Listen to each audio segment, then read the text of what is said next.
کے بعد ہمارا جو دوسرا موضوع شروع ہوتا ہے وہ ہے شب ہجرت اور حضرت امام علی علیہ السلام۔ جی خارن یہ مختصر اسی لیے لے رہے ہیں کیونکہ آپ کو پتہ ہے شارٹ کورس ہے، تو میں چاہ رہی ہوں کہ جو بھی موضوعات ہیں ان میں سے مختصر بیان کیا جائے، سب موضوعات میں سے تقریباً جو بھی ہیں تو کچھ تھوڑا تھوڑا سب میں سے پڑھیں گے۔ شب ہجرت امام علی علیہ السلام، ارشاد خداوندی ہے وَمِنَ النَّاسِ مَن يَشْتَرِي نَفْسَهُ ابْتِغَاءَ مَرْضَاتِ اللَّهِ وَاللَّهُ رَءُوفٌ بِالْعِبَادِ۔ سورہ بقرہ آیت نمبر 207 میں خدا فرماتے ہیں کہ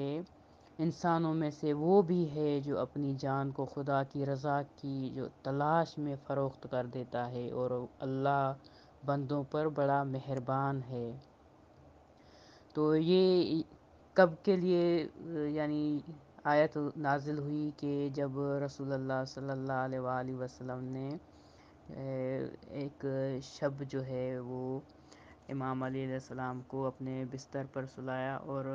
یعنی امام علیہ السلام وہاں پر سوئے اور رسول خدا کو جو ہے انہوں نے کہا کہ آپ یہاں سے چلے جائیں، کیونکہ کفار اور یہ لوگ جو ہیں نبی کے قتل کا ارادہ رکھتے تھے۔ تو آگے اس کا پڑھتے ہیں۔